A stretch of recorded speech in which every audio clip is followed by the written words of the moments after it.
Oke, assalamualaikum warahmatullahi wabarakatuh. Uh, Jumpa lagi kita setelah habis melakukan ujian tengah semester. Hari ini kita akan membahas tentang data dan signal mengenai quality of service-nya ya. QoS, orang sering menyebutnya QoS atau quality of service. Yang pertama, bit rate. Istilah bit rate sering kita temui ketika kita mengakses jaringan.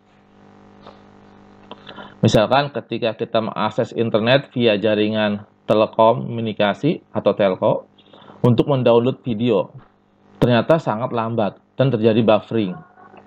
Ya. Setelah kita cek melalui aplikasi speed test pada Android, misalnya ya, masih banyak lagi aplikasi yang lain. Bapak ambil contoh aplikasi speed test, ternyata kecepatan downloadnya hanya 200 kbps dan kecepatan uploadnya 100 kbps.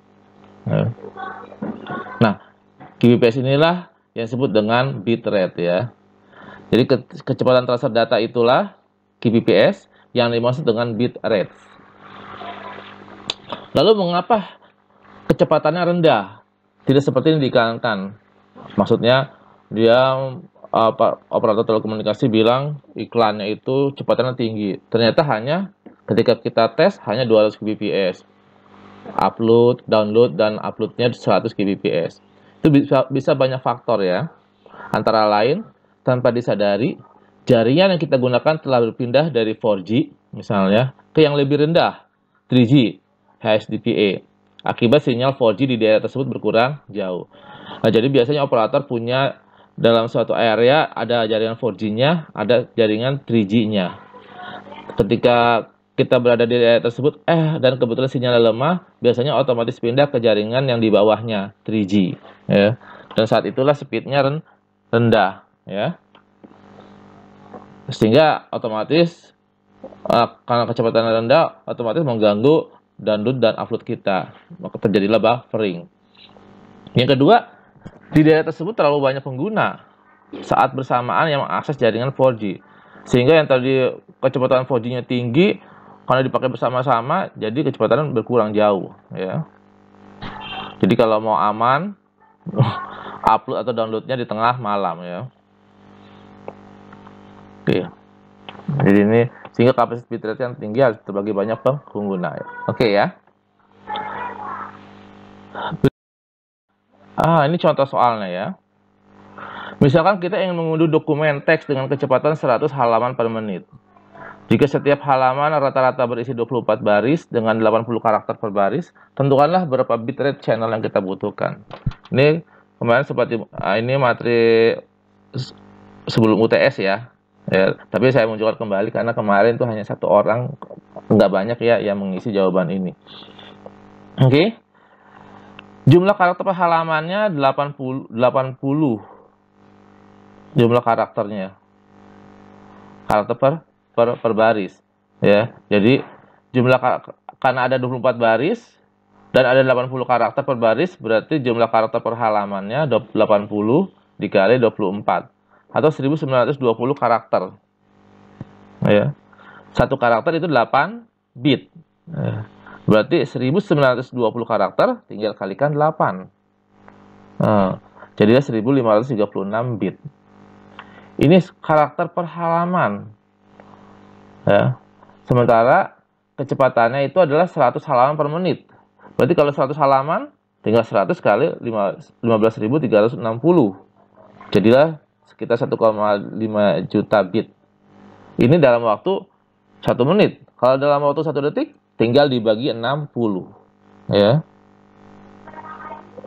2500 atau sekitar 25,6 kbps. Oke. Berikutnya tentang bandwidth. Ya. Seperti yang sudah dibahas pada materi sebelumnya, seringkali kita menggunakan istilah bandwidth untuk kecepatan transfer data dan frekuensi. Transfer data bps satuannya, frekuensi satuannya hertz. Nah, yang paling tepat istilah bandwidth digunakan untuk frekuensi. Ya, seringkali kita kalau ngomong bicara dengan teman, berapa sih bandwidthnya? 100 kbps. Nah, itu seharusnya bitrate ya. Kalau bandwidth lebih tepat digunakan untuk frekuensi.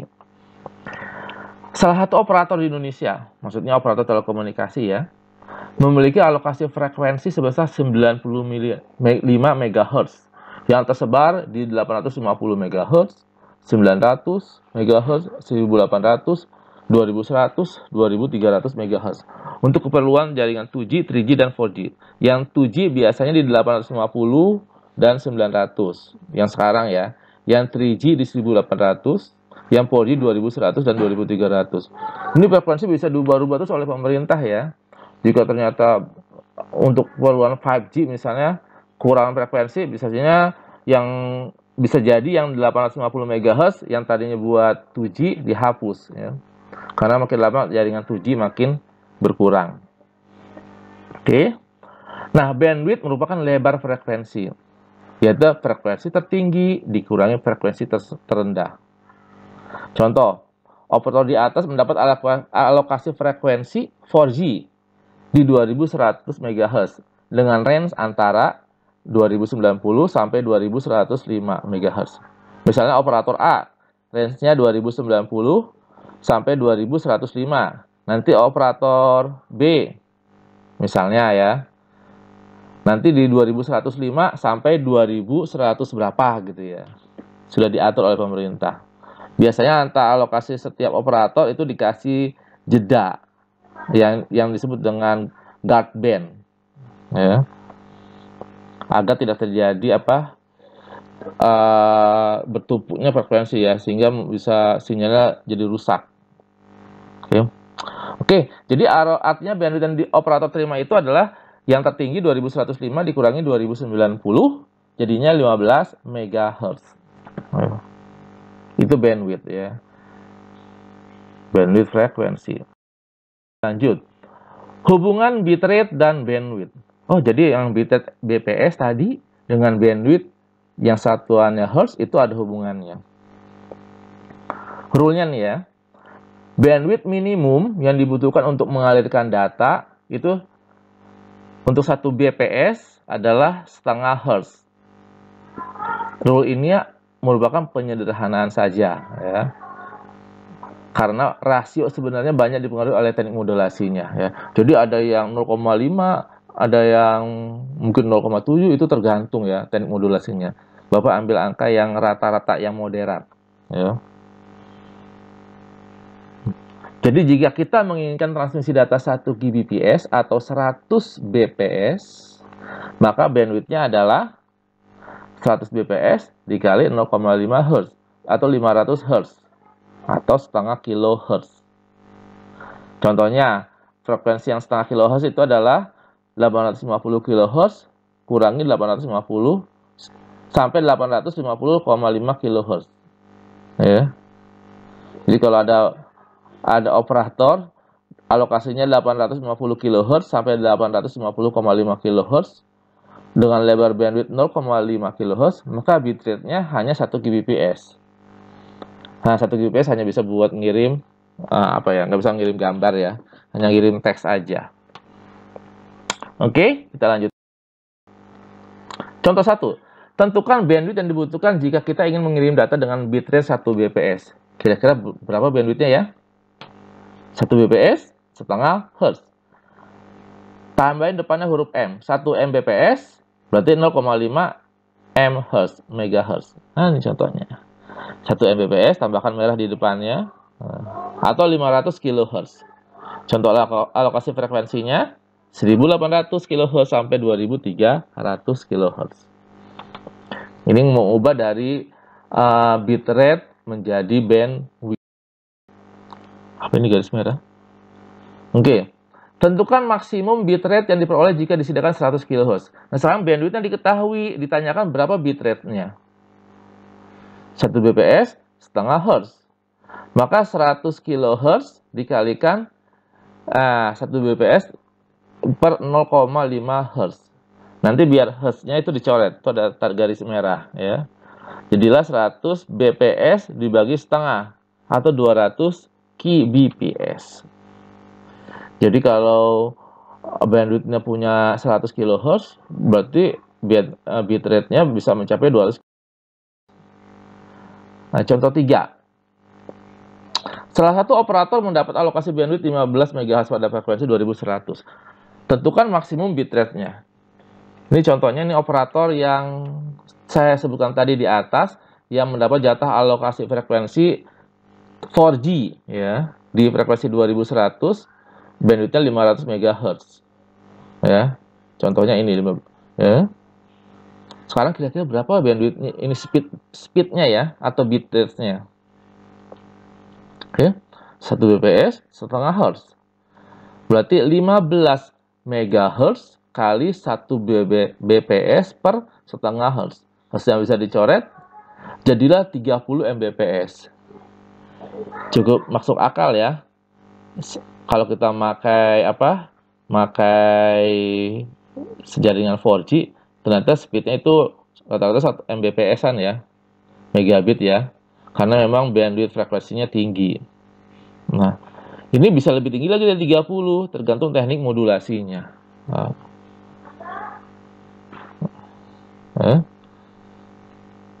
Karena 4G beda teknik modulasinya sama 3G. 4G lebih efisien, sehingga bisa bandwidth-nya bisa lebih tinggi. Parameter 1 bps sama dengan setengah hertz itu baik untuk 2G, 3G atau 4G. Ya, umum, moderat. Nah, di 4G itu karena teknik modulasinya lebih bagus, ya, maka ininya speknya nggak 1 bps sama dengan setengah hertz, itu lebih besar lagi ya. Ini sehingga kita bisa mendapatkan bitrate yang jauh lebih tinggi. Oke. Sekarang throughput yang keempat. Nah, merupakan pengukuran seberapa cepat secara aktual. Ini realnya ya. Data dapat dikirim melalui jaringan. Satuannya sama bps, tapi keduanya berbeda. Throughput merupakan parameter yang ada pada perangkat, kalau bitrate pada media transmisi. Jadi throughput lebih menjurus ke arah perangkatnya ya. Misalnya kabel Ethernet kita bandwidthnya 100 Mbps. Cat berapa nih ya? Cat 5 ya. Cat 5 300 ya. Ethernet 5 ya. Kalau Wi-Fi 11G berapa ya? 54 ya Mbps ya. Ini contohnya ya, kabel Ethernet 100 Mbps. Tapi karena kemampuan routernya yang kita pasang misalnya hanya 50 Mbps, maka hanya 50 Mbps yang bisa kita lalui, yang bisa kita mengakses jaringan. Maka dikatakan throughputnya 50 Mbps, bukan 100 Mbps. Contohnya Wi-Fi nih. Jaringan Wi-Fi bandwidth 300 Mbps. Ini yang 11G ya. Hanya dapat dilalui 212.000 paket data per menit. Dengan setiap paket membawa 10.000 bit. Tentukan throughputnya. Throughputnya 12.000 paket kali 10.000 bit bagi 60 detik. Jadilah 2 juta bit per detik atau 2 Mbps throughputnya. Loh, padahal Wi-Fi-nya sampai 300 Mbps. Tapi kenapa hanya bisa data yang dilalui bitrate cuma 2 Mbps? Karena keterbatasan yang lainnya. Wi-Fi boleh tinggi, tapi throughputnya mungkin perangkatnya rendah ya, throughputnya cuma 2 Mbps. Nah, kalau kemudian langganan internetnya ke provider hanya 500 Kbps ya sudah, cuma 500 Kbps yang bisa lalui throughputnya. Jadi throughput itu seluruh sistemnya ya, bukan di transmisinya aja. Catatan, jadi parameter bandwidth 300 Mbps di atas tak digunakan ya. Kita pasti sering mengalami menggunakan Wi-Fi, contohnya 802.11ac dengan maksimum 1 gigabit per second, tapi saat dicek throughputnya hanya 1 Mbps. Padahal user pada area tersebut hanya 1 orang. Jadi kita menggunakan jaringan di kampus misalnya ya, udah Wi-Fi-nya udah 11 AC, maksimum 1 gigabit per second. Pas kita jaringan internet kok lambat. Padahal kita doang yang pakai. Pas kita gunakan aplikasi itu, tes ininya, kecepatannya, ternyata hanya 1 Mbps. Jadi Wi-Fi-nya itu nggak maksimum digunakan, ya. Karena apa? Perangkat lainnya bitrate-nya lebih rendah, throughput-nya lebih rendah. Lalu kenapa Wi-Fi bangun apa yang tinggi-tinggi ininya? Kenapa bangun 11 AC misalnya ya, Wi-Fi-nya, speknya tinggi? Yaitu untuk menghandle jika dalam satu area Wi-Fi tersebut banyak sekali user, ya. Jadi kalau 1 gigabit per second ada 100 user di sana, maka masing-masing dapat kecepatan 10 Mbps. Ya. Jadi digunakan untuk area yang banyak sekali usernya. Oke, sekarang pelemahan dan penguatan sinyal. Pelemahan atau atenuasi, kehilangan energi pada perlambatan sinyal. Salah satunya saat kabel transmisi terasa lebih panas. Ya, jadi kalau kita pasang kabel Ethernet dari sebuah router ke router yang lain, ya, terus jaraknya sampai 100 meter, bisa jadi itu kehilangan sinyal, nggak nyampe sinyalnya. Makanya di kabel itu suka ada speknya, maksimum berapa meter ya, karena lebih dari sana dia sinyalnya hilang. Makanya itu jaraknya harus kurang dari speknya. Nah, tapi meskipun sudah kurang, tetap saja sinyalnya bisa melemah. Nah, salah satu contoh sinyal melemah kalau kita pegang kabelnya itu terasa lebih panas. Contoh lagi yang kalau kita ngecas HP, ini bukan pelemahan ya, tapi kehilangan energi ya. Contoh kalau kita ngecas HP, kalau kita pegang chargernya, kalau chargernya panas, berarti terjadi kehilangan energi. Harusnya normalnya kalau efisiensinya 100%, tetap adem. Ya. Tapi kalau panas, bisa saja kehilangan energi 20 atau 30%. Dan ketika ngecas HP, maka penuhnya, ngecas fullnya itu lama. Ya. Karena banyak energi yang terbuang. Oke, back kembali ke sini lagi ya. Untuk mengembalikan energi yang hilang tersebut digunakan amplifier. Nah, sebelah kiri sinyal yang datang merambat dengan jarak tertentu akhirnya melemah, kemudian pasang amplifier dinormalkan kembali sinyalnya. Ini digunakan juga di semua transmisi kabel ya. Contohnya di kabel optik yang digelar di bawah laut yang mungkin menempuh jarak ribuan kilometer, maka perlu amplifier untuk menguatkan sinyalnya. Satuannya biasa digunakan desibel atau dB ya. Jika nilai dB negatif, sinyal mengalami pelemahan. Kalau dB positif, sinyal mengalami penguatan. Rumus dB adalah 10 kali 10 log P2 dibagi P1. P adalah kekuatan sinyal di titik 1. Di titik 1 untuk P1 dan P2 di titik 2. Nah, ini tentang logaritma yang mungkin sudah kamu pelajari di SMA kelas 11 kalau tidak salah ya. Itu kelas 10. Oke, contohnya, sebuah sinyal merambat dalam medium transmisi dan dayanya berkurang setengahnya. Nyatakan dalam dB pelemahan sinyalnya. Jadi sinyalnya merambat melalui kabel, ternyata panjang banget kabelnya sehingga sinyalnya berkurang menjadi setengahnya. Nyatakan dalam dB. P2 sama dengan setengah P1. Karena berkurang setengahnya kan? P1 ada sinyal awal, P2 sinyal setelahnya. Atau P2 bagi P1 sama dengan setengah. Maka dB-nya 10 kali 10 log P2 bagi P1. 10 log setengah. 10 log setengah adalah negatif 0,3. Dikalikan 10, jadilah minus 3 dB. Nah, berarti kalau sinyalnya minus 3 dB, berarti berkurang setengahnya. Nah, makanya nanti ada speknya itu, kira-kira berapa dB dia yang masih diperbolehkan. Jadi kalau kita megang handphone tuh, kalau sinyalnya penuh, ya itu berapa dB pelemahannya ya. Nanti ketahuan, kalau makin barnya makin dikit sampai tinggal 1, berarti itu dB-nya negatifnya besar sekali. Ya mungkin bisa negatif 5, negatif 30 barangkali. Ya. Sehingga barnya makin tinggal 1 bar ya. Kalau kita gunakan handphone kita ya. Oke, contoh 2. Sebuah sinyal mengalami penguatan oleh amplifier. dayanya menjadi 10 kali lipat. Nah, itu kan dalam dB. Berarti P2 bagi P1 sama dengan 10. Nah, jadi dB-nya 10 kali 10 log 10. 10 log 10, 1. 10 kali 1, 10. Kamu bisa gunakan nanti menggunakan kalkulator ya. Kamu download aja kalkulator saintifik dari mana? Dari Android Play Store. Kamu bisa ngitung kalau ada soal-soal tentang logaritma ya. Kalau zaman Bapak dulu sekolah pakai tabel. Tahun 88. Oke.